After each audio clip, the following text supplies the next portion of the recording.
Mon père disait toujours, Laurence, avoir une ferme demande qu'on se lève tôt. Et les vaches n'attendent pas. Le beurre et le fromage qu'il produisait non plus n'attendaient pas. Cela fait longtemps qu'il n'est plus là. 30 ans que j'ai repris l'entreprise familiale, née sur les terres de mon enfance. Mon grand-père l'a fondée en 1927. Mes parents l'ont fait grandir, changer, évoluer. Moi, je l'ai emmené vers de nouveaux défis. Aujourd'hui, nous sommes passés au bio. Je suis fière d'apporter de l'emploi à ma région. On dit qu'il faut tout un village pour élever un enfant. J'aime dire qu'il faut toute une équipe pour mener à bien notre mission. Et chaque maillon compte. Dotés d'une formation solide, complétée tout au long de leur carrière, mes employés portent en eux, je crois, cette fierté, l'amour du terroir, du travail bien fait. À 58 ans maintenant, je me dis qu'il sera un jour temps de passer les rênes, de transmettre cette passion. Il y a mes enfants, bien sûr. Julie s'apprête à devenir institutrice. Xavier fait des études d'économie et Jérémy est en secondaire. Ils ont aussi grandi avec cette nature, avec l'entreprise. Mais tout change. À mon époque, nos choix de la vingtaine déterminaient beaucoup de choses. Je sens qu'ils veulent que cette entreprise continue d'exister, mais ils ont peur de s'enfermer. Ils veulent avoir la liberté d'évoluer. Ils ont chacun leurs envies, qui changent parfois.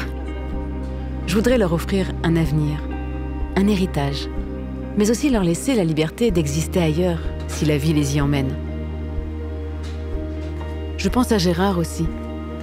Lui qui a commencé en bas de l'échelle et qui, à force de formation, est aujourd'hui directeur de production. Gérard, Julie, Xavier, Jérémy. Et si c'était ça l'avenir? Pouvoir être là où l'on a envie d'être, d'avoir l'opportunité d'être mobile, être professeur, travailler dans une administration, devenir indépendant. Que la carrière suive le cours de la vie et non l'inverse. Que notre statut ne soit plus figé dans le temps. Il faudrait que je leur en parle.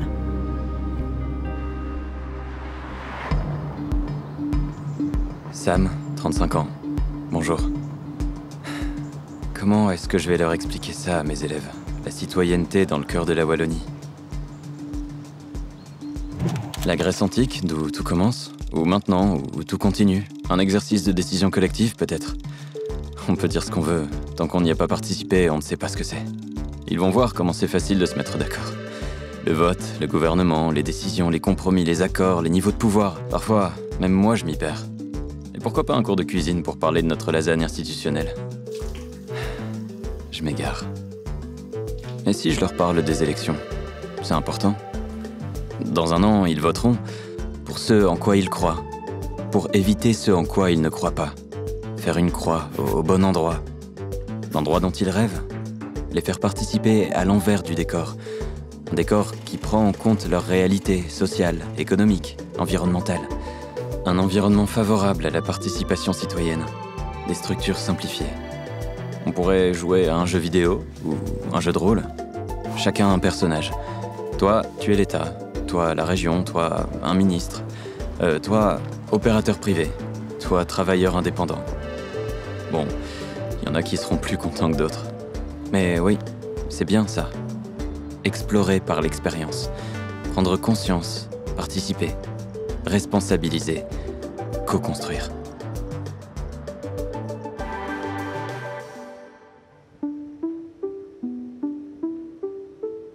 Salut, moi c'est Elsa. J'ai 28 ans. Je suis fraîchement diplômée d'un doctorat en sciences informatiques. Pour beaucoup, la data, l'informatique, c'est obscur. Ça peut même faire peur. Pour moi, c'est l'ouverture, la connaissance. La possibilité de comprendre le fonctionnement du monde d'aujourd'hui, mais surtout celui de demain. De comprendre les humains et la vie au travers des données. Il y a encore 6 mois, j'étais persuadée que ma carrière commencerait aux États-Unis. J'avais postulé auprès de l'Institut de recherche de l'Université de Columbia, en prévision du doctorat et en croisant les doigts. Après l'analyse de mon dossier et 2 entretiens à distance, j'étais engagée. J'ai bossé sans compter, et je suis fière d'avoir brillamment réussi. Mon diplôme en poche, j'ai immédiatement reçu des dizaines de mails. Des universités pour leur unité de recherche, des chasseurs de tête d'entreprises en technologie, des DRH de grandes entreprises, la plupart près de chez moi, en Wallonie. J'étais étonnée, mais mon départ approchait.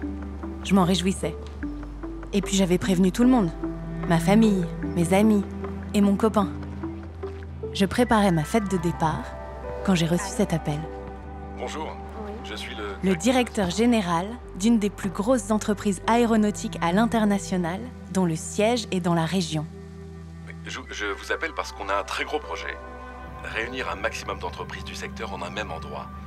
Une sorte de Silicon Valley wallonne en somme. C'est un projet de grande envergure et pour le mener à bien, nous avons besoin de profils comme le vôtre. Tout ce dont je rêve dans mon pays, en Belgique, dans ma région, en Wallonie. Enfin, un pôle de connaissances ciblées réunis au même endroit. Un concentré de moyens technologiques, humains et financiers. Une possibilité d'échange infinie.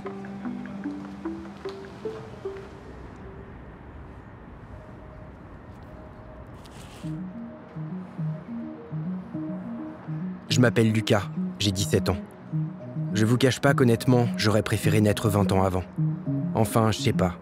Peut-être quand il était encore temps d'agir, de penser l'avenir, et pas de simplement réagir.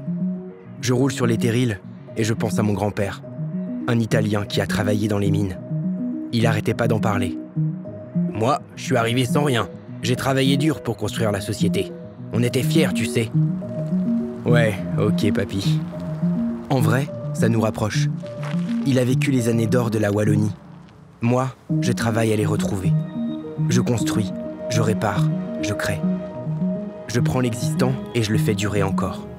Et ce sentiment de construire quelque chose, de se sentir utile pour un avenir et une société meilleure, ça, c'est important. Moi, je voudrais m'y prendre autrement. Je suis pas toujours d'accord avec le passé, mais je crois qu'on a un avenir, et j'ai envie d'en faire partie. Je veux être maître de ce qui va se passer. Je veux prendre ma place, pas comme mon grand-père. Je veux participer à cette Wallonie consciente, qui répond aux défis de la planète, aux défis de son évolution, aux enjeux sociaux aussi. Construire des objets qui durent, aux procédés propres. Je veux pas passer toute ma vie à réparer des trucs. Faut revaloriser le passé, le rendre durable. Des entreprises émergent des friches. Les terrils deviennent des biotopes. Les anciennes usines, des lieux culturels. C'est ça l'avenir. Je dirais à mon grand-père, j'ai travaillé dur, moi aussi, pour construire la société. Et j'en suis fier, tu sais.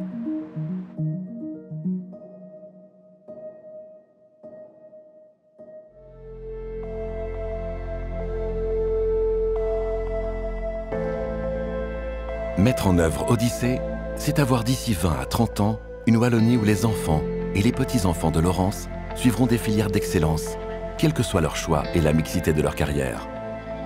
La formation des enseignants, le recours au numérique et aux méthodes nouvelles, la pertinence des contenus, la généralisation de l'alternance, le rapprochement positif entre le public et le privé donneront à toutes et à tous l'envie de former, de se former et d'obtenir un emploi qui a du sens et permet de contribuer ainsi à un monde meilleur.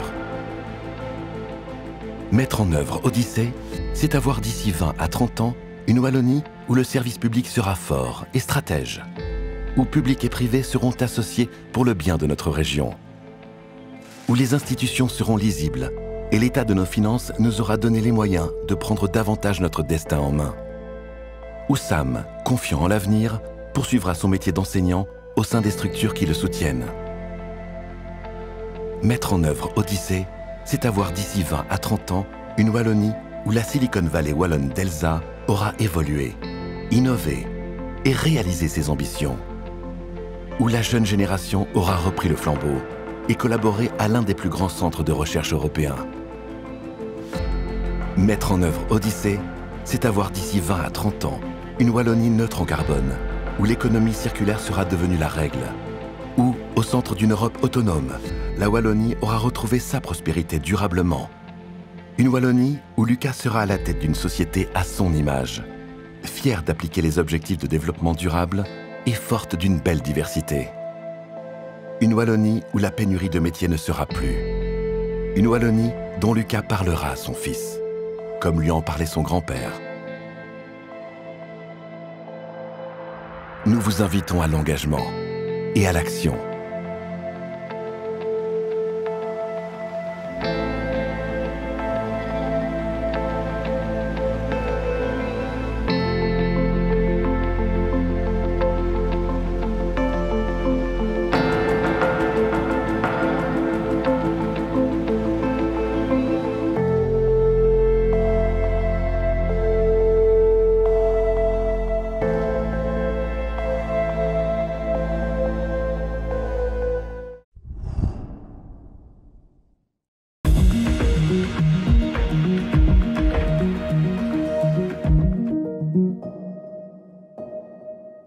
En 2018, l'Union wallonne des entreprises a fêté ses 50 ans.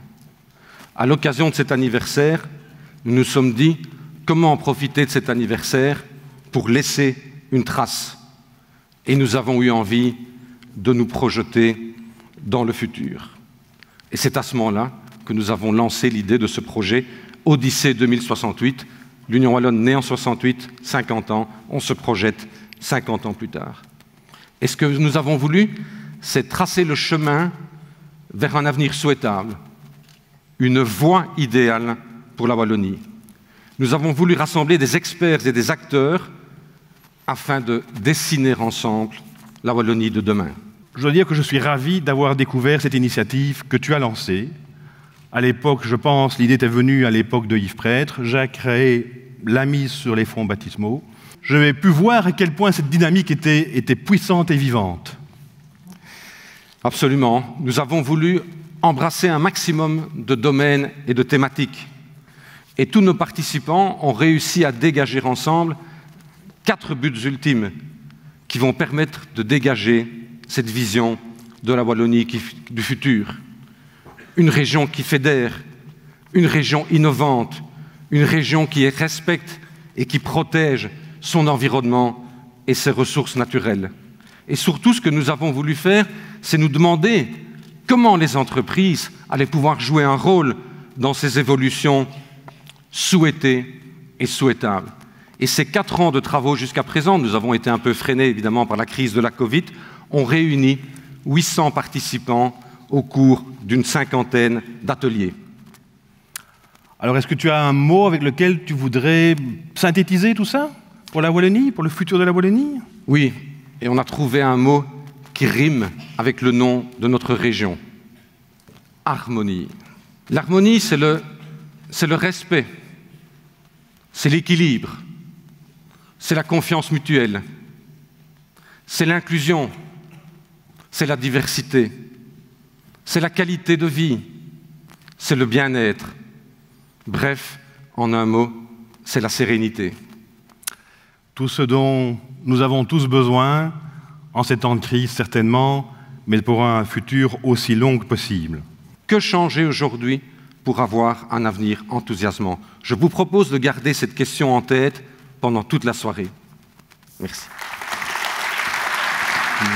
Première thématique, l'enjeu de développement du capital humain. Vaste question, celle qui était abordée notamment dans le film. Comment faire mieux se rencontrer des aspirations individuelles, mais aussi les réalités sociales, économiques et environnementales.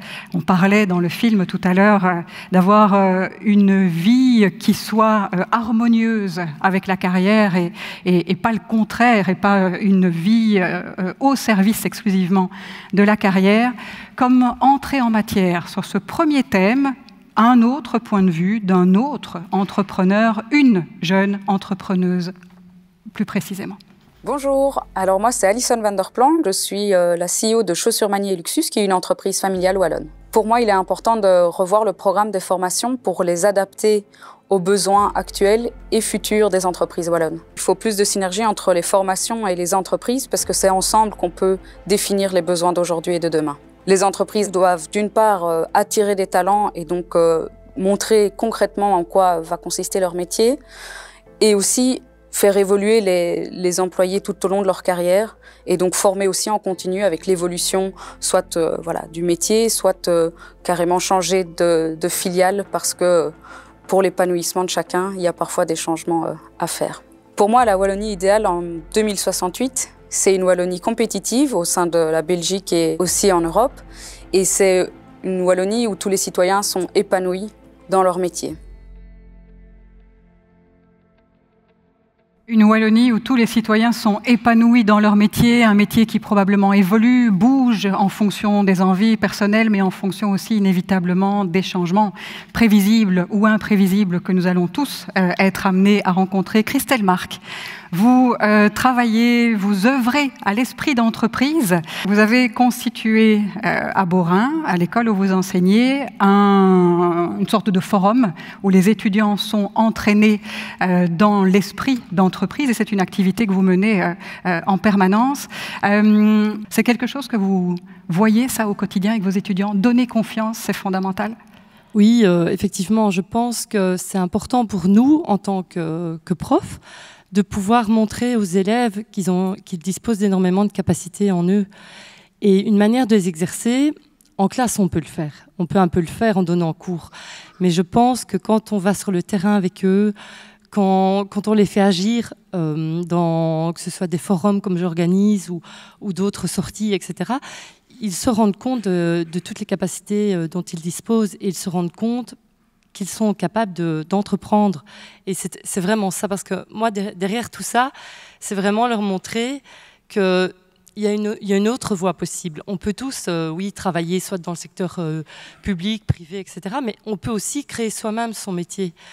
Et j'ai l'impression qu'en Wallonie, c'est même pas une impression en fait, les statistiques le montrent, en Belgique même, et en Wallonie en particulier, les jeunes sont frileux. Ils ont peur de se lancer. Il y a beaucoup d'a priori, de stress, peut-être des difficultés dans les démarches aussi. Et donc, simplement parfois, les sortir du cadre scolaire, ça les aide déjà beaucoup. Les sortir du cadre scolaire, travailler à la porosité du cadre scolaire avec l'entreprise, pas pour réduire l'un au service de l'autre, mais pour faire mieux prendre connaissance des réalités, donner envie aussi, parfois concrétiser certaines choses. Alors on s'est dit, nous tous, qu'on allait essayer d'éviter les lapalissades dans ce débat, mais parfois quand il faut redire les choses, quitte à ce que ce soit des lapalissades, ça fait du bien de les redire aussi. La Wallonie est engagée progressivement dans de la porosité comme ça entre le secteur de la formation et le secteur de l'entrepreneuriat. Il y a le statut d'étudiant entrepreneur qui est apparu, la formation en alternance qui se développe. Ce sont des voies que vous ne pouvez que recommander de développer. Vous voyez qu'elles sont agissantes. Oui, franchement, donc je le vois quotidiennement avec mes élèves et je me rends compte que c'est vraiment important que le monde de l'entreprise ait un impact plus important au sein des formations, au sein des écoles. On est beaucoup trop, éloignés. Et moi, en tant que prof d'économie et de gestion, je le ressens peut-être encore plus que mes collègues dans d'autres disciplines. Mais je suis prof également dans le qualifiant, donc je suis prof dans le général et dans le qualifiant. Et dans le qualifiant, mes élèves qui sont en CFA me le disent clairement. Ils me disent, madame, vous ne vous rendez pas compte, avec nos patrons, ce qu'on apprend, c'est merveilleux. Après, je ne dis pas pour ça que nous n'avons pas une place, un rôle à jouer, bien sûr. Mais je pense que plus de connexions, il y en a déjà un peu plus que dans le passé. Il faut être quand même un petit peu positif. Mais ce n'est pas encore suffisant. Alors, il y a plus de connexions que dans le passé, voir le verre à moitié plein, pas qu'à moitié vide. Le secteur de l'enseignement est un secteur à qui l'on attribue toujours tous les maux. Il évolue aussi. Mais parmi les pistes de renforcement, de l'amélioration qui y est en cours, vous me disiez, pourquoi ne pas aller aussi jusqu'à amener les profs eux-mêmes à se confronter parfois à la réalité du terrain, à sortir des carrières linéaires d'enseignement. Oui, mais ça, j'en suis convaincue aussi, et je vous en parlais aussi. Ce qui pose, selon moi, problème pour les enseignants, c'est la formation. J'ai vu que c'était également une thématique, mais c'est important que nous formions les élèves, mais c'est important qu'on ait une bonne formation. Alors, je ne dis pas au niveau universitaire et tout ça, mais je veux dire en cours de carrière. notre formation, c'est très moyen. Votre formation continue en tant qu'enseignant? La formation continue, c'est plus que moyen. Vous me disiez, on peut, dans une même carrière, être acteur du développement de sa carrière, et moi, en tant que prof, si je ne suis pas moi-même volontariste dans la manière de me faire évoluer, de me challenger, mon encadrement ne me le donne pas naturellement. Oui, tout à fait. Si on n'est pas un peu curieux, si on n'est pas animé par sa matière, si on n'a pas envie de chercher plus loin, bon, après, ça fait partie du métier aussi. Si on fait prof, c'est pas juste pour transmettre une matière, c'est parce que ça nous intéresse, on est un peu chercheur aussi. Mais si on ne le fait pas délibérément, on n'aura pas vraiment des personnes outillées pour nous aider à le faire. Et je vous racontais l'anecdote qui fait un peu peur, hein, mais c'est que mon programme donc de Sciences Éco, hein, dans le général, il date de 2001, et je dois toujours expliquer comment créer une SPRL, alors qu'on ne crée plus de SPRL à l'heure actuelle. Oui. Donc il y a quand même en effet encore des cadres à faire bouger significativement. Loïc Fortom, vous avez, vous, en cours de carrière, vécu comme ça une évolution et vous avez pris conscience, en fait, d'une multitude de champs qui s'ouvraient à vous. Oui, c'est tout à fait ça. Donc, moi, j'ai suivi ce qu'on pourrait appeler le parcours dit traditionnel, avec des gros guillemets. C'est-à-dire que c'était la formation dite générale, donc d'il y a quelques années, donc secondaire générale, puis suivre sur des études plutôt supérieures pour avoir un diplôme, on va dire, de l'enseignement supérieur. J'ai suivi un peu ce parcours, pas par dépit, ni juste parce que ça me semblait naturel. On me l'avait expliqué comme ça, on m'avait éduqué comme ça, comme quoi c'était le parcours à suivre, le meilleur parcours pour ça. Et un peu plus tard, pendant mes études supérieures, voilà, j'ai décidé de repasser vers un bachelier en électromécanique, donc quelque chose d'un peu plus pratique, un peu moins théorique, qui m'a beaucoup plu. Et c'est là que je me suis inscrit la première fois pour participer au Startex Days, donc qui sont les championnats de Belgique des métiers manuels, techniques et technologiques. Et c'est bien simple, depuis ce moment-là, je suis toujours lié de près ou de loin par WorldSkills Belgium, qui est l'association qui met en avant ces métiers manuels, techniques et technologiques. Et en participant justement donc au championnat de Belgique, puis au championnat du monde et au championnat d'Europe, on a eu la chance d'avoir de côtoyer beaucoup de gens, beaucoup de personnes d'univers complètement différents, qui, au lieu de suivre la formation que je connaissais, en fait, sont partis complètement à l'opposé. Donc nous, on disait redescendre en technique ou dans des filières qualifiantes. Et c'est triste de dire de redescendre parce que ce n'est pas du tout le cas. Ces personnes-là, à mon âge, donc à cette époque-là, à 21 ans, avaient déjà leur entreprise, avaient déjà des clients et arrivaient déjà à créer, à vraiment être entrepreneurs. Et je me suis dit, ah ok, donc il m'a raté quelque chose dans ma façon de voir la formation. Et je me rends compte que mettre en avant ces métiers manuels, techniques et technologiques sont vraiment importants parce que malheureusement, ce sont les métiers qui sont en pénurie. Et c'est vraiment dommage parce que ce sont des métiers pleins de diversité et où la reconnaissance est vraiment importante. Et c'est dommage que pendant la formation, ces métiers-là ne soient pas autant valorisés. Ouais. Et vous me disiez aussi, quand on a un tout petit peu préparé ceci, que la grande majorité des métiers évoluent radicalement aujourd'hui. Vous avez été confronté à la situation. Le métier dessinateur industriel que vous exercez, auquel vous avez été formé, n'est pas du tout la manière dont il se concrétise aujourd'hui. Quel serait votre regard aussi sur la manière de nous amener tous à gérer comme ça, à être capables de mieux appréhender ces changements, ces imprévisibilités auxquelles on va tous être confrontés, qui qu'on soit? C'est vrai qu'on parle beaucoup des métiers qui vont disparaître, on parle beaucoup de tous les métiers qui, dans quelques années, n'existeront plus parce que remplacés par des outils technologiques ou autres. Moi, je préfère voir ça de côté plutôt optimiste, en disant si des métiers disparaissent, ça veut dire qu'il y en a énormément d'autres qui vont se créer à côté. Et quand on parle du métier de dessinateur, c'est clair qu'il y a 20 ans, un dessinateur industriel, c'était un papier, un crayon, une équerre, et on devait réaliser des plans sur une grande table à dessin. Ça a bien changé. Ça a bien changé. Il y a une petite fibre nostalgique aussi qui est derrière, même si je n'ai jamais travaillé dans ce cadre-là. Mais c'est ça aussi qui fait la beauté du métier, je trouve, c'est qu'il y a une évolution permanente. Et mon métier, je l'ai commencé il y a 6 ans, et il a déjà complètement changé en 6 ans. Ouais. Mais vers des choses nouvelles, et il ne faut pas trop avoir peur de la nouveauté. ni du changement, ça peut apporter beaucoup de choses aussi positives. Il n'y a que les bébés mouillés qui n'ont pas peur du changement. L'humain est réfractaire au changement. Alors comment culturellement changer un peu ça, parce qu'on n'a pas le choix aujourd'hui. On doit adresser de nouveaux enjeux avec de nouvelles solutions. Comment est-ce qu'on s'oriente vers une meilleure capacité de gérer le changement? Merci. Tout d'abord, il faut être optimiste, hein, vous l'avez dit, le ministre-président le répète souvent. Donc nous devons d'abord être optimistes et se dire qu'on va être des acteurs de ce changement, c'est-à-dire se mouiller, vous parliez de se mouiller, on va tous devoir se mouiller pour porter le changement. Alors ce qui a été dit résonne au travers d'une série d'impulsions que le projet a évoquées. Lorsqu'on évoque avec Madame Marc un autre système éducatif, on parle dans une des impulsions d'un système éducatif ami et pas ennemi, c'est-à-dire un système éducatif qui soit préventif plus que curatif, qui anticipe les métiers futurs, etc.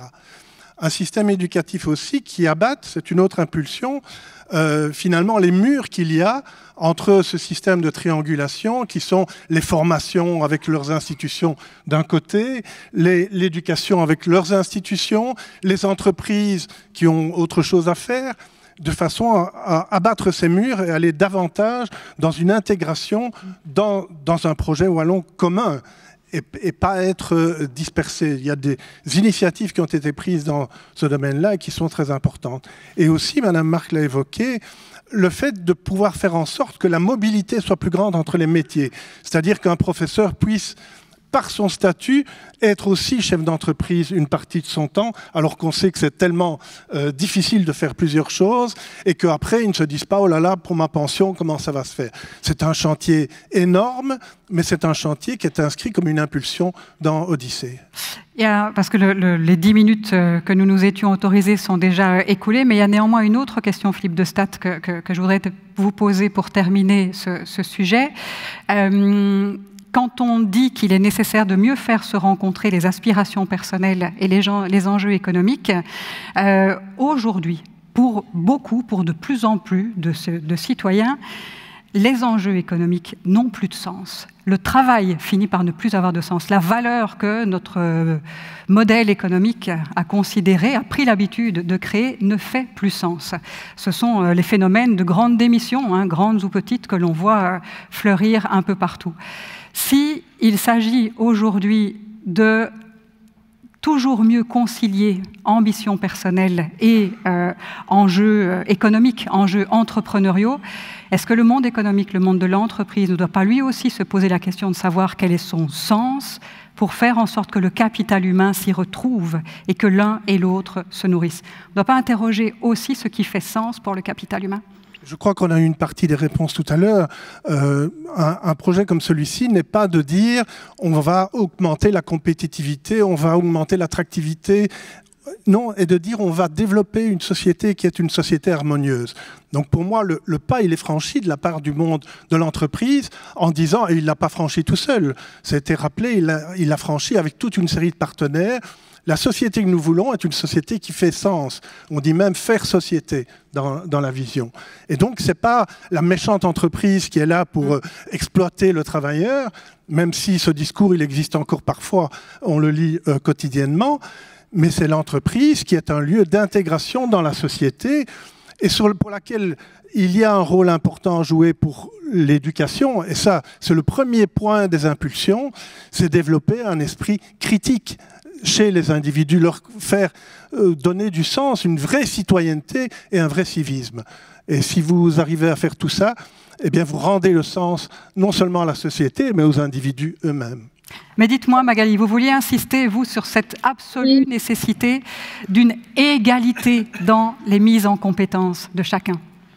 Oui, je vais parler très très vite, comme ça on va rapidement. Mais effectivement, le groupe du vendredi a beaucoup travaillé sur l'égalité en milieu scolaire. Et je pense que là, il y a vraiment... en Wallonie comme en Flandre, mais aussi en Wallonie, énormément de gaspillage de potentiel. Voilà, ça c'est un peu le mot d'ordre. Je pense qu'il y a 2-3 connexions à faire avec ce qui a été dit. La première, c'est au niveau des passerelles entre l'enseignement et le secteur privé. La Wallonie a un taux de décrochage scolaire de 11%. En Flandre, ce n'est que 7%, donc c'est quand même nettement plus élevé. Donc tous des gens qui ne terminent pas en fait la scolarité, les humanités, donc secondaire. supérieur. Et là, effectivement, on peut réfléchir à des systèmes d'apprentissage qui viennent récupérer en fait tout un groupe de personnes qui, en général, sont issues de milieux précarisés et qui forment aussi souvent les mêmes groupes de chômeurs à longue durée. Donc, il y a vraiment une différence ici qui pourrait être... On vous perd au niveau du son. Nous, on ne vous entend plus, mais je pense qu'on a compris l'importance que vous évoquiez de mettre cette égalité de mise en capacité au cœur des objectifs stratégiques à viser. On avance sur nos sujets à explorer ensemble. Parlons de gouvernance démocratique à présent. Un des enjeux pointés par Odyssée 2068, c'est comment déployer l'action collective. Quelle optimalisation de la gouvernance démocratique pour mieux déployer ce potentiel d'action collective, comme pour le sujet précédent, mise en situation avec le point de vue sur la question d'une jeune start-upeuse cette fois. Marina Evaristo, fondatrice de codeplanet.be. Codeplanet.be, c'est le média 100% digital entièrement dédié à la vie des étudiants en Belgique. Je suis également membre du comité des jeunes de l'Union wallonne des entreprises et active dans le milieu entrepreneurial en Wallonie depuis 10 ans. Les jeunes générations d'aujourd'hui sont pour moi les générations les plus outillées et connectées des dernières années. Et cela va encore s'intensifier. Mais paradoxalement, c'est pas pour cela qu'on leur demande plus leur opinion ou qu'ils participent plus, ni qu'ils sont même plus informés ou plus impliqués. Ils ont même l'impression que la société se désintéresse totalement de leurs opinions et de leurs revendications. Je pense pour cela que c'est important aujourd'hui qu'on puisse leur démontrer que les structures, les acteurs, les instances en Wallonie peuvent encore être repensées sur le long terme, simplifiées. Leur montrer qu'il y a encore une place, un espace de collaboration et de discussion pour placer leurs idées et leurs opinions. Je dis pas qu'il faut tout reconstruire, tout déconstruire, tout recommencer. Je dis juste qu'il faut inclure de manière structurelle les pensées, les vécus de ces jeunes en Wallonie, quel que soit leur âge, leur origine ou leur genre. Ma vision pour la Wallonie en 2068, ce serait une Wallonie qui avance pas à pas, avec des projets concrets et en tenant compte des opinions des jeunes au quotidien. Davantage d'inclusion dans la gouvernance démocratique, c'est le point de vue de cette entrepreneuse, start-upeuse Marina Evaristo. Christian Behrendt, quand on a préparé cette table ronde brièvement ensemble, vous m'avez dit que d'après vous, s'il y avait une seule chose pendant nos 10 minutes à évoquer ensemble, c'était la nécessité de prendre soin des institutions. Qu'est-ce que vous vouliez dire par là, prendre soin des institutions? Oui, Allez-y, allez-y. Voilà, il va s'ouvrir. Merci. Je crois que c'est un débat très important et je voudrais aussi saluer le travail de l'Union wallonne des entreprises qui s'insère dans ce débat sociétal, de même que le font depuis beaucoup plus longtemps déjà aussi les organisations syndicales, et donc je trouve que c'est une entreprise qui en tant que telle a vraiment son sens. Pour répondre à votre question, je crois que les institutions, je commence par le Parlement, c'est le siège de la légitimité. Donc nous devons prendre soin de ça parce que, évidemment, sinon, nous allons avoir un problème de mise en cause même du processus décisionnel et aussi alors du caractère obligatoire de la norme qui est décidée. Donc c'est quelque chose de très fondamental. Et donc il faut avoir une capacité, je trouve, de critique juste. Il faut savoir critiquer, mais il ne faut pas non plus hurler avec tous les loups. Je m'interroge par exemple sur quelque chose, un phrasage qui devient fréquent, à savoir les citoyens et les politiques. Alors, je ne peux pas être d'accord avec ça constitutionnellement. Les politiques, ce sont des citoyens. Parce qu'alors, sinon, on entre dans une sorte de dichotomie entre les décideurs qui ne seraient pas des citoyens, et donc, au fond, non légitimes, et d'autre part, les citoyens. Vous voyez, ce sont des petites choses. Mais c'est ce qui se manifeste. Ça se manifeste. Une séparation entre les deux, une perception que l'un ne se sent plus représenté par l'autre, ou moins. Mais alors, j'ai à côté de moi un excellent historien qui vous dira très probablement que, au fond, si vous prenez la situation depuis le 19e siècle, nous n'avons jamais été aussi inclusifs dans les processus décisionnels. On peut encore mieux faire, mais il faut être juste dans la critique. Il faut être juste dans la critique. Il faut aussi dire, c'est quelque chose qui éveille un peu ma préoccupation, il faut encore trouver des personnes qui souhaitent le faire. Vous avez toute une série d'expositions qui sont expositions à de la critique aux médias sociaux, même à la menace. Je me permets ici d'amicalement saluer aussi un des ministres du gouvernement wallon qui a dû faire face à des menaces d'ordre personnel récemment. Je lui adresse toute ma sympathie. C'est difficile parce qu'alors, à ce rythme-là, on va avoir une fragilisation aussi de l'envie de prendre parmi les responsables. Et alors, dans la capacité de critique juste, pour faire le lien avec le sujet précédent, vous voyez qu'on a ici, on parle de la Wallonie, 17 milliards d'euros actuellement appropriés de masse budgétaire. On ne parle pas du tout, c'est intéressant, de la communauté française, 12 milliards tout de même à côté. Alors, ça vient un peu par l'arrière-porte, puisqu'on a parlé de l'enseignement, mais vous voyez là, tout de suite, l'interrogation. Désolé de poser la question à un constitutionnaliste, donc je viens évidemment avec des aspects institutionnels pour ne pas just talk about common places, mais quand même d'apporter un tout petit peu de fond à ce débat. Vous voyez que bien sûr, le grand serpent de mer, qu'allons-nous faire de la communauté française? Mais on peut agir d'une manière plus nuancée.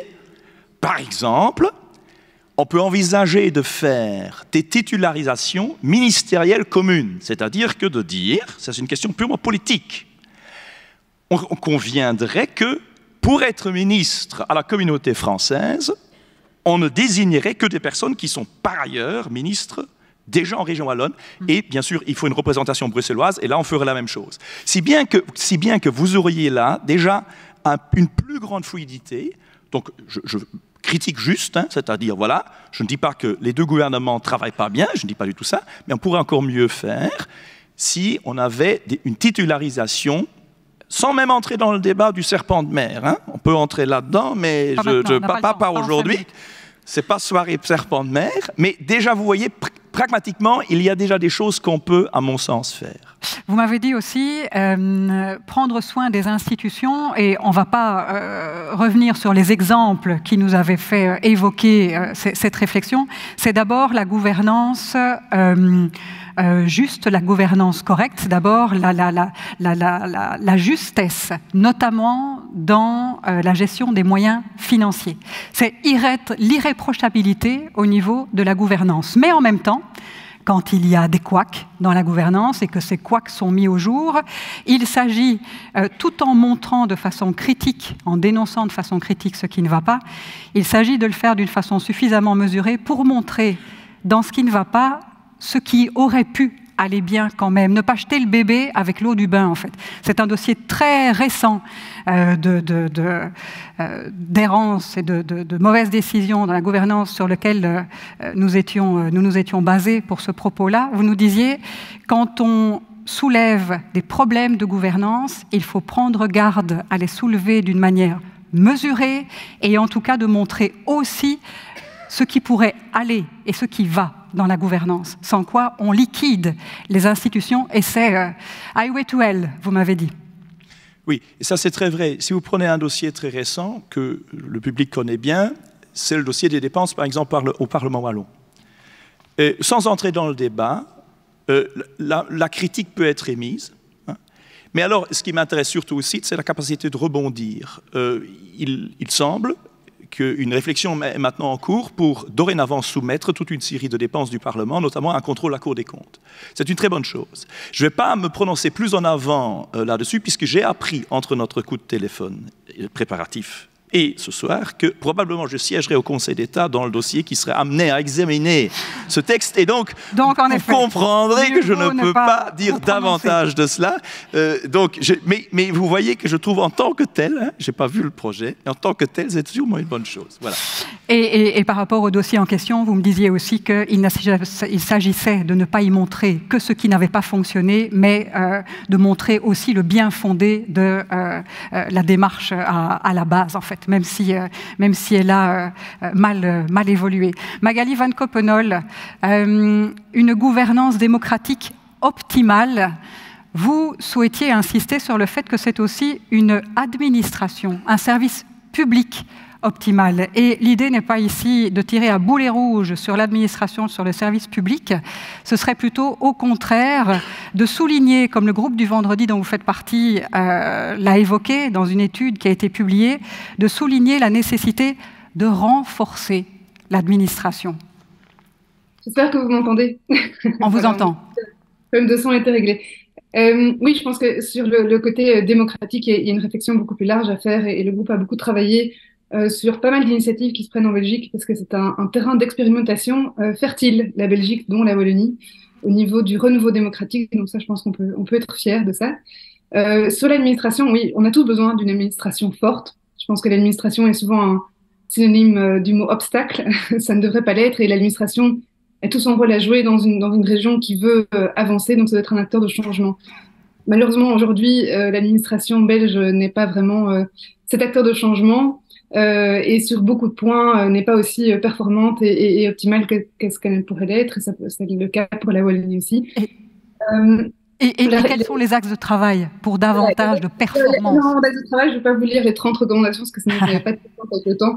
Mais je pensais peut-être quelques points. Une première chose, c'est par rapport aux jeunes, et je rejoins peut-être aussi un petit peu, mais les points qui ont été donnés par l'entrepreneuse que nous avons écoutée. Mais aujourd'hui, l'administration, c'est pas une carrière de choix pour les jeunes, pas du tout. C'est même souvent une carrière par élimination. Alors que les jeunes de plus en plus veulent intégrer des valeurs sociales et environnementales dans leur travail. Donc ça devrait être en soi l'administration qui s'occupe de la chose publique devrait être une carrière de choix, c'est pas le cas. L'administration est aussi très vieille en Belgique, elle est plus vieille que la main-d'œuvre totale. Donc je crois que l'âge moyen au niveau fédéral est de 46 ans. En 2015, on a dit que plus de 45% des fonctionnaires prendraient leur retraite dans les 15 prochaines années, donc il y a un besoin de nouvelle main-d'œuvre. Et c'est un des âges moyens les plus élevés dans l'Union européenne. Ça veut aussi dire qu'en Belgique, quand on est fonctionnaire pour toute la vie. Alors, on avait notre rapport qui s'appelle fonctionnaire job de rêve. C'est un clin d'œil, mais c'est une proposition tout à fait sérieuse. On est sérieux. Ouais. Ça devrait être un job de rêve. Et en fait, il y a pas mal d'axes sur lesquels on peut travailler, pas mal qui pouvaient être mis en place sans changement législatif. Je pense qu'un axe à souligner ici, dans le cadre de l'Union wallonne des entreprises, c'est vraiment quelque chose qui rejoint ce qu'on a dit sur l'enseignement, détruire les silos de carrière. Donc aujourd'hui, on voudrait que les fonctionnaires puissent avoir des carrières beaucoup plus flexibles et puissent rentrer et sortir et amener des connaissances d'un côté et de l'autre. Mais ça veut dire pour avoir des fonctionnaires plus performants qui connaissent mieux le monde de l'entreprise, ça veut dire aussi que les entreprises doivent apprendre à mieux valoriser les expériences des fonctionnaires et peut-être regarder d'un œil plus positif un CV de fonctionnaire qui atterrirait sur leur bureau. Voilà, ça c'est peut-être le point que je veux laisser maintenant pour avoir un peu plus de temps plus tard sur d'autres choses. Troisième axe de réflexion que je vous propose maintenant, comment intégrer les enjeux climatiques, environnementaux, éthiques dans la création de valeur. Alors là, s'il y a un des sujets mammouths que nous avons mission impossible d'aborder en une dizaine de minutes, comment adapter notre économie à ces réalités qui questionnent jusqu'à la raison d'être aujourd'hui de certaines de nos activités. De nouveau, le point de vue d'un entrepreneur en vidéo. Je m'appelle Olivier Dufresne, je suis président de la société EcoStérile, une société qui fabrique des machines pour le traitement et le recyclage des déchets hospitaliers.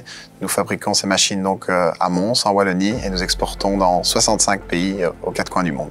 Alors je pense que c'est extrêmement important d'intégrer les objectifs de développement durable à l'interne, dans les valeurs et dans la mission de l'entreprise, non seulement pour tous les collaborateurs, attirer les talents, mais aussi communiquer ça à l'extérieur, parce que c'est quelque chose maintenant qui est connu dans le monde entier, et c'est un vecteur d'opportunité, je pense, et non de contrainte pour attirer, inspirer nos clients à travailler avec nous et avec les entreprises wallonnes. En 2068, la Wallonie, je la vois comme terre d'opportunité, terre d'innovation, terre de talent, car l'environnement, la planète, le climat sont au centre des préoccupations, et les entreprises seront et sont déjà acteurs de l'innovation et de mettre au centre des préoccupations l'environnement et la planète. Pauline Rodberg, c'est vers vous que je vais venir maintenant parce que votre mémoire et objet de recherche aujourd'hui porte sur un modèle comptable qui a pour objectif d'amener au cœur de la gestion de l'entreprise cette prise en compte de la valeur globale, celle qui n'est pas seulement économique mais qui prend en compte les autres indicateurs. Cet outil, il s'appelle l'outil budgétaire CARE, c'est ça? C'est un outil comptable qui s'appelle CARE. Le modèle comptable CARE, donc pour Comprehensive Accounting in Respect of Ecology. Et alors, c'est un modèle en fait qui reprend les capitaux en fait naturels et humains qu'utilisent les entreprises et les inclut en fait dans le bilan comptable de l'entreprise. Donc, c'est vraiment pas un rapport extra-financier, ça inclut vraiment dans les bilans.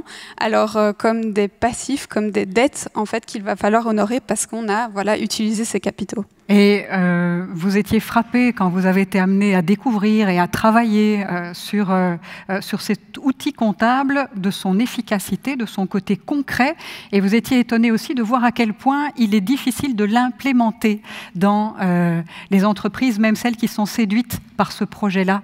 un projet éminemment nécessaire aujourd'hui aussi. Oui, c'est ça en fait. Donc mon mémoire portait sur en fait, l'étude des freins. Quels sont les freins à l'implémentation de ce type de comptabilité. Alors ici, c'était la comptabilité CARE.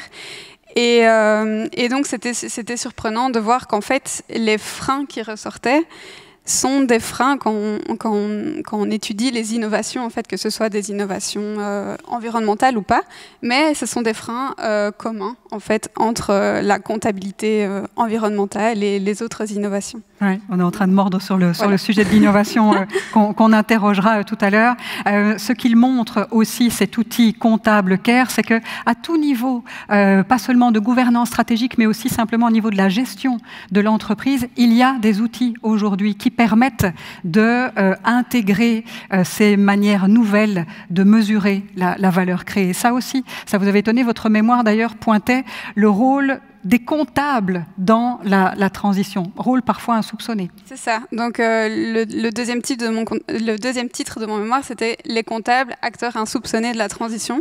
Parce qu'en fait, ce qui m'a beaucoup interpellée, c'est que quand je les interviewais donc pour cette recherche, ils ne mesuraient pas en fait l'impact qu'ils pouvaient avoir. Pour eux, les comptables, c'était de faire leur bilan, de faire leur compte de résultats, et ça s'arrêtait là. Et quand on leur parle de durabilité, ils ne se sentent pas spécialement concernés. Pour eux, ce n'est pas leur métier. Magali Van Coppenol, le groupe du vendredi a travaillé lui aussi sur les politiques climatiques. Le résultat d'ailleurs est accessible en ligne. Un point, selon vos travaux, consiste à essayer de quitter la vision objectif de réduction. Pourquoi changer et passer à une autre manière d'intégrer les objectifs climatiques ? Vous me voyez très enthousiaste à l'idée des comptables héros insoupçonnés de la transition climatique, et je pense que c'est tout à fait correct. Donc voilà, je rejoins notre autre invité. Donc c'est pour passer en fait d'une vision d'objectif de réduction, c'est-à-dire on sera neutre en 2050, à une vision budgétaire en fait. C'est-à-dire que la forme de la courbe au niveau des émissions carbone est excessivement importante, puisque le problème des émissions carbone est un problème cumulatif. Donc chaque tonne de CO2 qu'on émet reste dans l'atmosphère et ne disparaît pas. Et donc c'est pas juste où on arrive, mais c'est que ce qu'on aura émis une fois qu'on arrivera en 2050 qui est clé. Par rapport à ça, évidemment, ce que ça veut dire, c'est on va devoir à un moment arriver à un système de budgétaire par an, par secteur de l'économie. Et pour ça, on aura besoin d'outils communs en fait à toute l'économie. Et je pense que là, la comptabilité carbone, voilà, donc ça c'est j'ai bien entendu que le CARE est beaucoup plus large que la comptabilité carbone. Là, on parle vraiment des comptabilités qui s'occupent du CO2. On a une chance avec le climat, c'est qu'on a une mesure commune, donc qui sont les tonnes équivalentes en CO2, et qu'on peut utiliser dans un système de comptabilité, et ce qui est en train de se mettre en place. L'État a un rôle clé à jouer. C'est un rôle de guide, de donner de la certitude aussi pour les entreprises, de se dire, voilà, à quoi ressemble la transition, à quoi ressemblent ces budgets d'ici 2, 3, 5, 10 ans, pour que les entreprises puissent venir et s'aligner. Et je crois que le rôle des entreprises ici, c'est vraiment d'être clair par rapport à l'État. De quoi ont-elles besoin pour venir s'aligner sur une transition, et pas s'aligner dans le sens où tout le monde fait la même chose comme des petits soldats, mais s'aligner dans le sens où chacun peut jouer son rôle et on peut essayer, expérimenter, sachant, connaissant un peu les cadres et les paramètres dans lesquels on évolue. Juste pour vous donner une dernière chose, c'est que donc chaque pays c'est sous le cadre institutionnel et législatif international et européen, tous les pays européens doivent remettre des plans d'énergie et climat. Dans ces plans énergie et climat, en fait, c'est un peu cette idée du squelette qui va nous donner le chemin à suivre, et tout le monde peut venir s'aligner là-dessus. Aujourd'hui, ce plan belge est un peu catastrophique. Voilà, je vais arriver à dire le mot. Et pour vous lire la toute première phrase de l'évaluation de la Commission européenne de ce plan, donc c'est la première phrase du rapport, page numéro 3. Le plan national intégré pour l'énergie et le climat final de la Belgique est difficile à analyser car il ne suit pas le modèle prévu par le règlement sur la gouvernance de l'Union de l'énergie et de l'action climatique. C'est la première phrase, donc on n'y est pas du tout. L'État doit jouer son rôle, mais les entreprises doivent aussi venir jouer leur rôle. Et je pense que là, au niveau des unions wallonnes de l'entreprise ou d'autres fédérations d'entreprises, il y a un rôle à jouer pour arriver à fédérer par secteur, par exemple, au niveau des efforts climatiques. Voilà. Ce qui est bien, c'est que vous envoyez des balles dans chaque jardin, des pavés dans chaque jardin. Merci Magali Van Coppenol. Philippe de Staat, un mot pour clôturer cette nouvelle manière d'intégrer des objectifs de durabilité et envisager une manière nouvelle de créer une autre valeur. Le rôle de l'Union Wallonne, la vision Odyssée de ce point de vue, c'est quoi? Elle est très ambitieuse, hein, et ils n'ont pas peur des mots qui fâchent, puisqu'il y a une impulsion qui s'appelle stimuler une trajectoire de sobriété. La deuxième est de faire de la Wallonie une terre de technologie immortelle.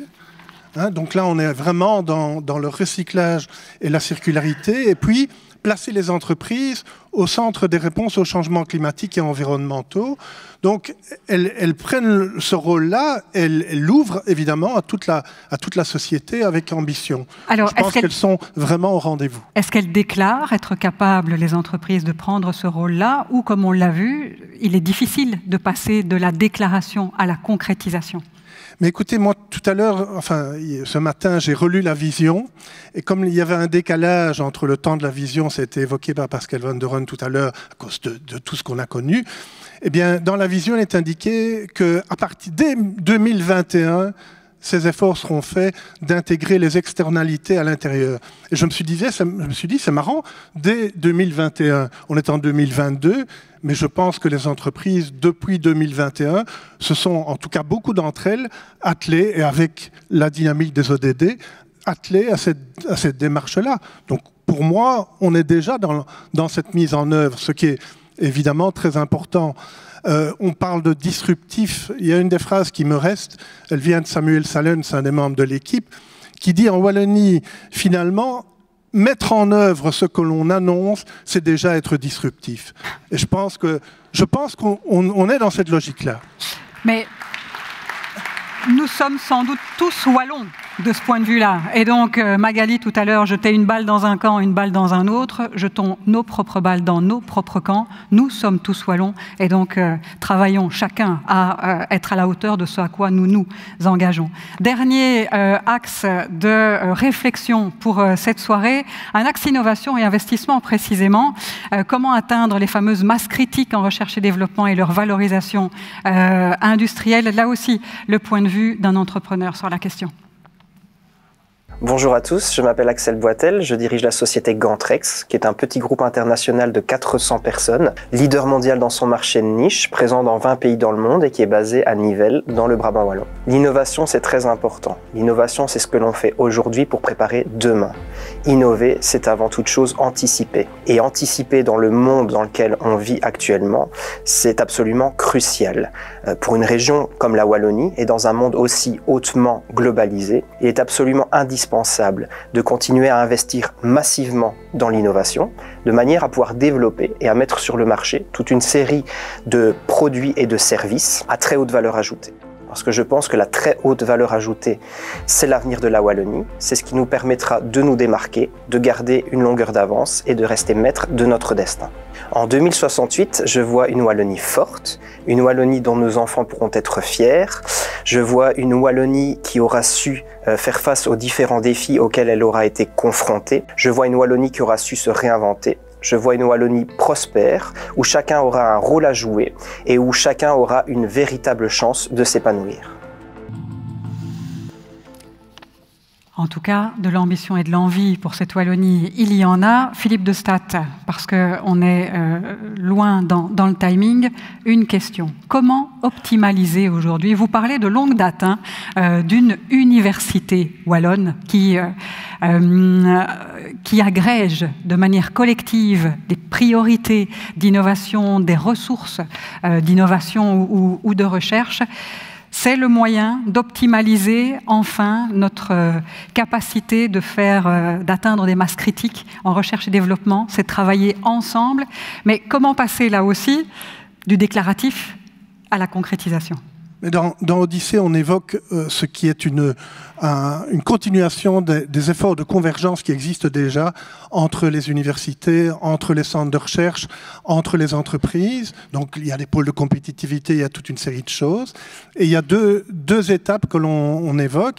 La première, c'est la création, on l'a évoqué tout à l'heure, d'une Wallonia Innovation Valley, qui soit localisée, où tous les acteurs physiquement puissent se rassembler. Alors, cette vallée, on l'imagine, alors ça, c'est pas encore très précis. Il faut la mettre en l'air pour qu'elle puisse aller un jour à Liège, un jour à Mons, un jour à Charleroi. Allant de Mons à Liège jusqu'au Havre, certainement, vous avez un triangle wallon élargi, qui est un triangle dans lequel on doit pouvoir faire en sorte que les gens travaillent ensemble, ils sont à quelques kilomètres, et on voit ça comme sur le modèle des jardins d'innovation en Finlande, mais comme une étape vers un projet phare du projet, qui est le Wallonia Institute of Technology.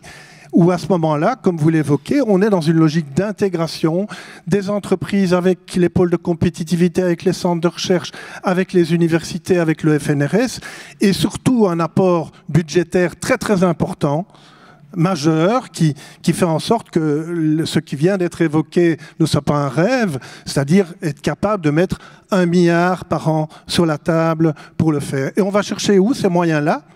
On va les chercher dans des aides à l'emploi, on va les chercher dans des aides aux entreprises qui ne paraissent pas nécessairement aujourd'hui porteuses de recherche et développement. Faire des choix. Il faut être de bon compte. Les initiatives d'innovation stratégique qui sont existantes aujourd'hui en région wallonne ont eu cette vocation de travailler, d'assembler des acteurs collectifs autour de certaines priorités. Certains choix ont pu faire grincer des dents aussi. Il est nécessaire d'être un peu rigoureux et un peu exigeant dans la priorisation et dans le fait de forcer quelque part la collaboration entre les acteurs. Mais c'est le sens dont on parlait tout à l'heure. Est-ce que chacun essaye de jouer dans sa partie ou est-ce qu'on joue collectif? Il est évident que lorsqu'on parle de mettre 1 milliard sur la table, on a entendu des représentants de diversité dire si vous avez 1 milliard de trop, donnez-le nous à Louvain ou à Liège, on saura quoi en faire. La logique, je n'en doute pas d'ailleurs, mais la logique n'est pas celle-là. La logique est de se dire comment peut-on exister véritablement, comme le MIT ou d'autres, sur la carte du monde, en jouant ensemble la convergence plutôt que la concurrence dont on dit qu'elle n'est pas stérile, mais ça reste à démontrer. Ouais. Pauline Rodberg, juste un dernier mot. Vous l'évoquiez tout à l'heure, hein, l'outil d'innovation comptable que vous évoquiez.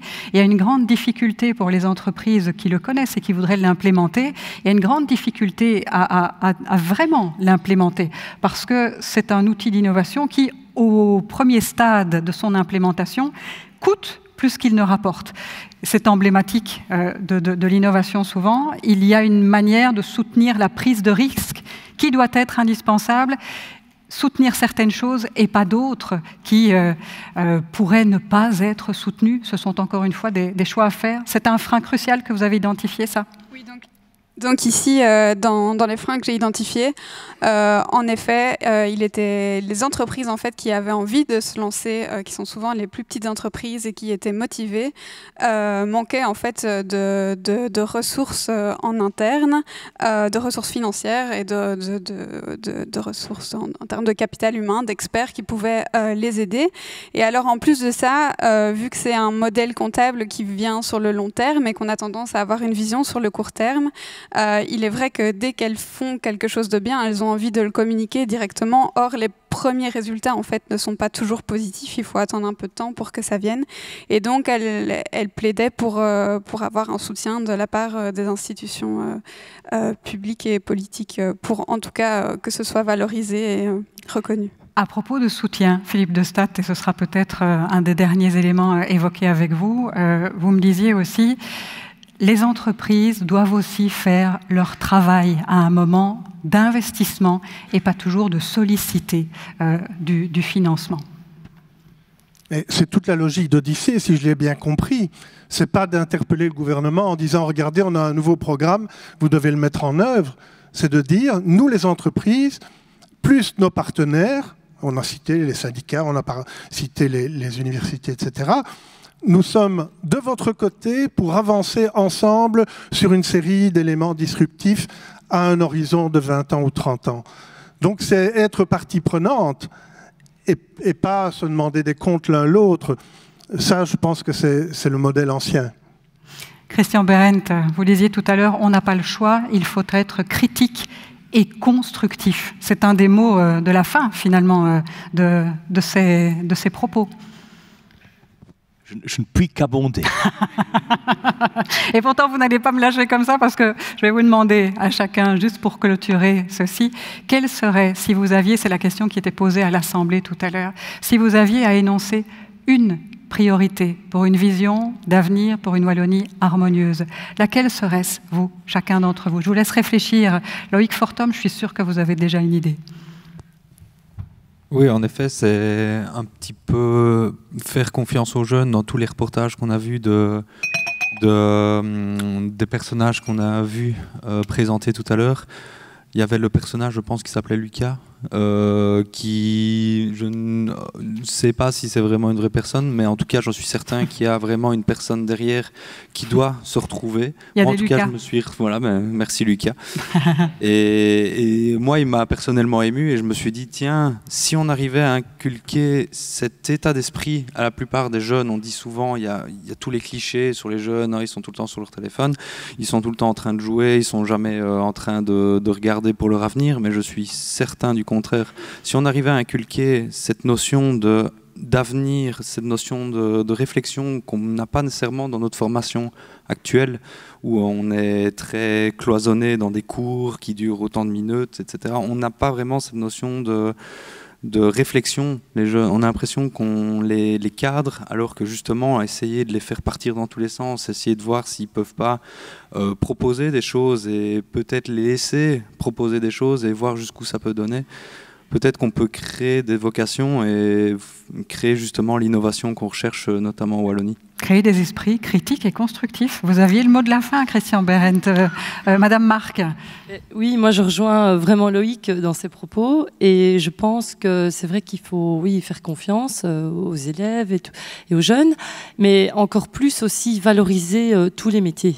Ça c'est vraiment très important parce que voilà, on n'a pas eu... Si tu l'as évoqué un peu, toi, Loïc, mais c'est vrai qu'il y a parfois encore trop les métiers plus souhaités ou souhaitables que d'autres, alors qu'ils sont tous importants. Et ce qui importe le plus, c'est que les gens les fassent avec passion et les fassent vraiment bien. C'est ça qui importe. C'est pas tellement le choix du métier, c'est faire ce qu'on aime et on le fera bien. A fortiori dans un contexte qui change et où les métiers de demain ne sont pas connus encore. Pauline Rothberg, votre souhait à vous pour une Wallonie harmonieuse? Alors oui, moi j'aurais aussi dit éduquer, conscientiser. Je pense que c'est important que la nouvelle génération soit en tout cas au courant, non pas que dans leur discipline, mais en fait, là je prône pour l'interdisciplinarité, mais je pense que c'est vraiment des enjeux où on a besoin de comprendre en fait la complexité du défi qu'on rencontre pour demain. Et donc c'est important d'en fait comprendre un petit peu les défis qu'on rencontre dans chacune des disciplines. Informer, mettre en capacité, former et informer, en effet. Philippe Dostat, votre... Oui, c'est ce que vous venez de dire. Hein. Il y a dans le projet l'idée de changer la culture, de changer le logiciel que nous avons. Et informer, et il y a les entreprises qui ont la responsabilité, mais la RTBF aussi, de changer le logiciel sur la Wallonie, et vous êtes en première ligne pour le faire. Et les médias, je pense, s'investissent aussi activement par rapport à ces lignes à faire bouger. Je pense que chacun doit prendre sa pierre dans son propre jardin, en effet. Christian Behrendt, ne me dites pas être critique et constructif, point. Non, je vais vous raconter une anecdote. Ce qui m'a frappé aux États-Unis, c'est que personne là-bas dit, excusez-moi pour mon accent, je risque de mal prononcer. Nobody will ever say, excuse me for my accent. Ça, c'est quelque chose de très wallon, très francophone, c'est de s'excuser quand on parle une autre langue. Écoutez, peut-être je ne prononce pas bien, mais ce n'est pas grave, ça. Et donc, j'aimerais, en prenant cet exemple, tout simplement dire, parfois, il faut un peu plus tout simplement de confiance, et just do it. Le faire. Et je suis frappé à l'université, quand vous avez des mots dans une autre langue que le français, l'extrême prudence de les prononcer, comme si le livre allait disparaître, ou je ne sais pas, il y a quelque chose à se passer. Vous n'avez pas ça dans une université américaine, vous avez un public extrêmement large et des nationalités très différentes. Je peux vous dire que pour un Kirghize qui parle anglais, ça donne un résultat parfois étonnant. Mais c'est pour vous dire que, and there is no problem, because everybody just does it. Et donc ça, j'aimerais pour notre Wallonie, ça c'est le petit message, le petit vœu que j'aurais, c'est que un peu plus de confiance. Un peu plus de confiance, mais ça ne se décrète pas, c'est culturel et donc ça se travaille. Je peux faire un vœu, ça ne se décrète pas, mais vous m'avez demandé un vœu, donc je fais un vœu. Vous avez raison, un peu plus de confiance, c'est juste.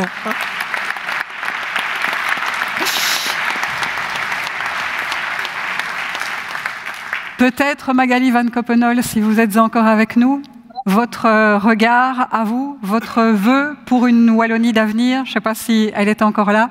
Magali? Oui, vous êtes là. Écoutez, moi, je vais vous donner juste une réponse, c'est le climat.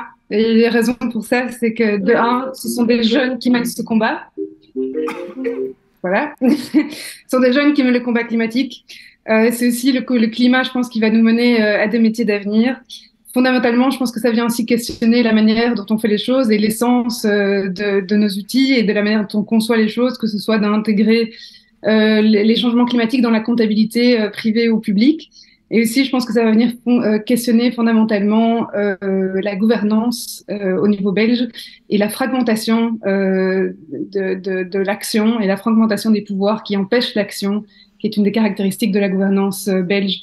Et je pense que ça sera, le climat va devoir nous forcer à reconsidérer tout ça. Et je pense que ce sera bénéfique pour des sujets beaucoup plus larges que le climat, qui, quoique, comme c'est la survie de l'espèce, je pense, est déjà assez important comme ça. Voilà. Eh bien, merci Magali. Ça fait une ardoise riche à embrasser ensemble pour l'avenir. Merci à vous tous, vraiment, d'avoir amené ces quelques éléments de réflexion. Voilà, j'espère qu'on n'a pas enfoncé trop de portes ouvertes. On a essayé de survoler, difficile d'aller dans des choses suffisamment précises. Merci à vous tous. C'est Pascale Van Doren, la directrice de l'Institut d'Estrée. L'Institut d'Estrée qui a accompagné et accompagne encore d'ailleurs le processus de cette définition d'une vision. En dialogue avec l'Union wallonne des entreprises, on a voulu inscrire ce processus dans une ambition stratégique et opérationnelle.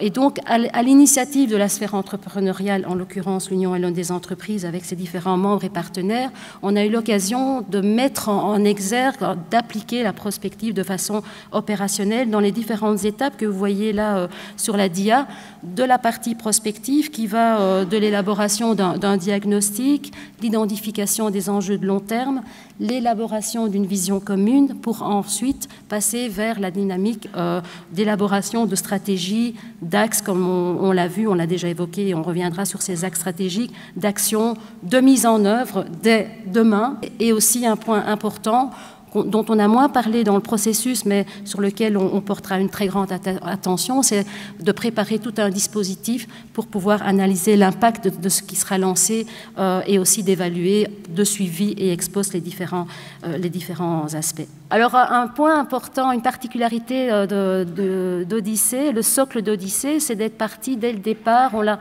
rapidement évoqué tout à l'heure, c'est de structurer le capital de travail au départ des ressources, les ressources dont disposait la Wallonie ou dont elle aurait pu disposer.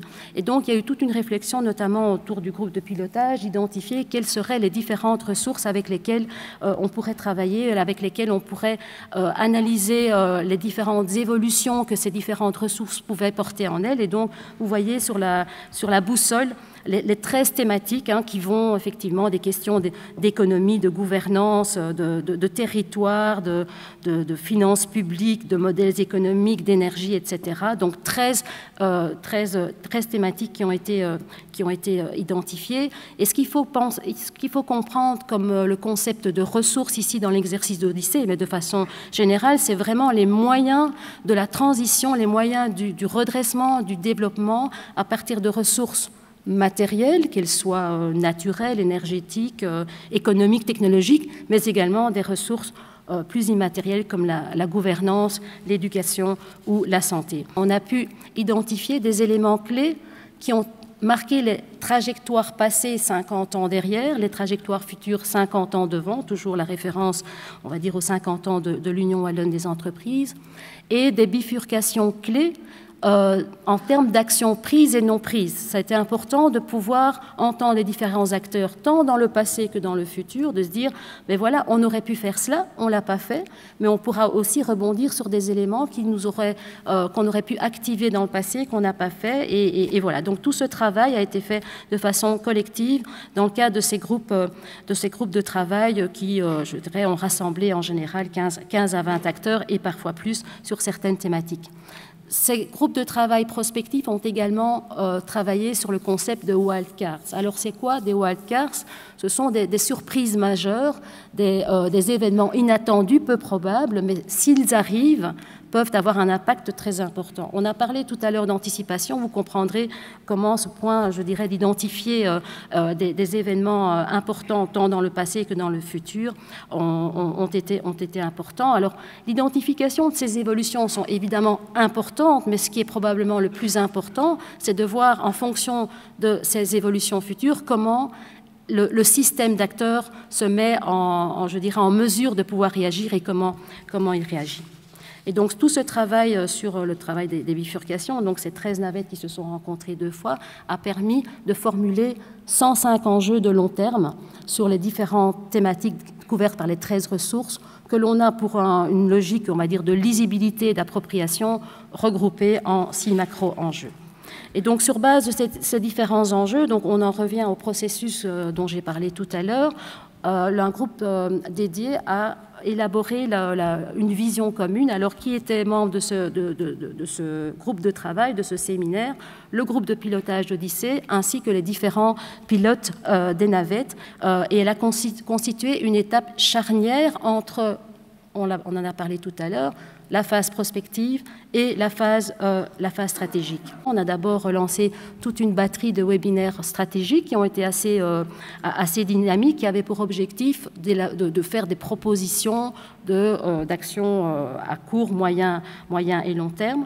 Puis on a eu un deuxième round. Sur base de ce capital déjà acquis, on a eu un travail, on va dire, de consolidation stratégique sur base de propositions et de priorisation. Donc, ce deuxième round de travail se voulant plus, on va dire, aiguillé vers un nombre d'impulsions, puisqu'on a appelé ça des impulsions stratégiques. On en a 20 au total, qui se voulaient plus fondamentalement disruptif et de pouvoir avoir un réel impact sur la modification, le redressement du territoire wallon. À ce stade-ci, on a parlé effectivement de mise en œuvre. Donc ces 20 impulsions stratégiques ne demandent qu'à être mises en œuvre, d'identifier des porteurs de projets, des pilotes, des nouveaux partenariats, tout en s'inscrivant, en tous les cas, recherchant des convergences avec les plans d'action déjà et d'autres actions déjà en vigueur au niveau du territoire wallon. Et mon dernier point important, et c'est dans la dernière bulle de la trajectoire, c'est de bien prévoir effectivement également un dispositif de suivi, d'analyse des impacts, d'anticipation pour voir effectivement l'impact de ce qui aura été produit. Voilà, et j'en termine là. Merci bien. Alors, Olivier, pourquoi avoir choisi le thème d'Odyssée? Parce que ça donne l'impression que c'est tellement lointain. Le projet qu'on vous a montré, dont on vient de parler, il s'inscrit pleinement dans notre territoire. Il a pour but de libérer notre imagination en gardant les pieds sur terre. Et donc on n'est pas du tout dans la science-fiction, on est dans le concret, on garde les pieds sur terre. Honnêtement, est-ce que vous estimez que ce rêve concernant l'avenir de la Wallonie, il se réalise? Il est en voie de se réaliser avec le projet Odyssée? Mais disons que c'est un très bon début. Je pense qu'on le voit ici, les bases sont solides.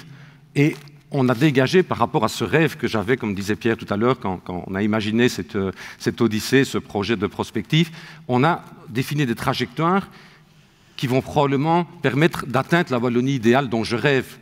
Ça fait 5 ans que je suis à l'Union wallonne des entreprises dans ma fonction et que je rêve d'améliorer cette Wallonie et d'avoir une Wallonie idéale. Maintenant, le projet ne fait que commencer et on a aussi des éléments qui doivent certainement nous alerter, dont on doit tenir compte dans les années à venir. Le premier, vous le voyez sur le graphe qui se présente ici devant vous, c'est l'évolution de la démographie. L'accroissement de la population wallonne entre maintenant et 2070 sera de 5%. C'est énorme. Quel impact en termes de mobilité? Quel impact en termes d'aménagement du territoire? Quel impact en termes de création de villes? Et je ne vous dis pas quel est le challenge pour la Flandre. Quand vous regardez, l'augmentation sera de 20%. Deuxième élément challenging, c'est l'espérance de vie. L'espérance de vie pour les femmes va augmenter de 5 ans en 2022 et 2062 pour atteindre l'âge de 87 ans. On est dans des chiffres plus ou moins comparables pour les hommes. Or, notre système de paiement des cotisations de pension à 65 ans a été fixé, vous le savez sans doute tous, dans les années 1920. Et à ce moment-là, l'espérance de vie était de moins de 55 ans. Donc l'espérance de vie, en un siècle, a augmenté de 32 ans. Mais donc quand on a fixé ce système de pension, on l'a fixé pour des gens qui, allaient atteindre la pension 10 ans au-dessus de l'espérance de vie. Maintenant, on est 22 ans en dessous. Impact financier énorme. Et donc un des risques qu'on a identifié, c'est la faillite du premier système de pension. On prédit déjà qu'en Belgique, les pensions coûteront 10 milliards plus cher dans 10 ans. Et impact évidemment aussi sur les soins de santé, qui doivent être financés collectivement, notamment par ce qui est créé par les entreprises. Le vieillissement de la population est un enjeu. Les plus de 65 ans représentent aujourd'hui en Belgique 19% de notre population et en représenteront 28% en 2070. Par contre, dans ce projet, c'est vrai qu'au début, je rêvais debout qu'on allait imaginer comment on allait se déplacer. J'imaginais peut-être même qu'on allait tous les deux atterrir dans un drone, téléporter dans un drone ici sur la Seine, qui sera peut-être un moyen de déplacement dans 50 ans. Puis on s'est rendu compte, non, la prospective comme ça, ça ne sert à rien. J'imaginais peut-être qu'on allait dire ce qu'on mangera en 2068. Quel type d'enseignement on aura à ce moment-là? Non. L'objectif d'Odyssée, bien plus largement que cette date 2068 qui est symbolique, c'est vraiment de définir cette vision long terme avec les acteurs de la société civile. Par contre, l'intérêt quand même d'avoir mis cette étoile à 2068, c'est de libérer la créativité en diminuant le stress du court terme. Et là, l'objectif est certainement atteint. Pierre Mottet, allez, le mot de la fin, qu'est-ce que vous retenez de tout ceci, vraiment, brièvement? C'est un exercice dont vous voyez la richesse du contenu, donc la problématique, ça va être d'arriver à garder ça. On peut décliner ça en plan d'action, il va quand même falloir se concentrer en se disant mais les choses les plus importantes, ça va être ça, on va en sortir des réalisations pratiques. Il faut bien sûr que ce soit disruptif, qu'on continue à entretenir ce lien de disruption, en payant chaque fois une petite royalties à Samuel, parce qu'en effet, je pense que sa phrase fait parfaitement en mouche. Mais j'entendais mes voisins aussi, l'un l'autre, disant wow, simplification, quand même, c'est vrai, en Wallonie, ça peut être disruptif, sobriété, ça peut être disruptif, concentration, responsabilisation, tous ces mots, quand on les met en pratique, ça devient, c'est vrai, disruptif. De nouveau, un appel à ce que tout le monde reste à bord. C'est pas juste un truc de l'Union wallonne qui fait son nombrilisme sur ce que va être l'entreprise et société, et que l'on puisse le faire en gardant un horizon loin, en continuant à regarder à l'horizon d'une odyssée, et on peut avoir des calibrations différentes sur le bon horizon, mais en tout cas qu'on sorte des logiques d'horizons électoraux. Puisque quand même, je pense que globalement parlant, je vais le dire encore une fois, mais on souhaite construire ensemble et durablement une Wallonie harmonieuse, prospère et même franchement en tête. Nous avons énormément d'atouts en Wallonie. Nous avons un territoire extraordinaire, bien situé au milieu de l'Europe, où il y a encore de la place pour l'expansion démographique et pour l'expansion économique. Une multimodalité extraordinaire aussi, au cœur de l'Europe. Nous avons des entreprises extraordinaires qui sont des leaders mondiaux et reconnus comme tels. Et si nous avons des entreprises extraordinaires, c'est parce que nous avons aussi des entrepreneurs extraordinaires qui ont osé entreprendre. Nous avons aussi des collaborateurs performants dans les entreprises et dont la compétence est reconnue et régulièrement recherchée à l'étranger. On a aussi des centres de recherche et des universités, on en a parlé tout à l'heure, qui sont aussi reconnus mondialement. On a donc tout pour réussir, mais il reste à le concrétiser, à y croire. Et c'est le message d'Odyssée aujourd'hui. On a eu l'occasion d'en débattre avec de nombreuses personnes. Et donc moi, ma conclusion, c'est soyons fiers d'être Wallons et Wallonnes.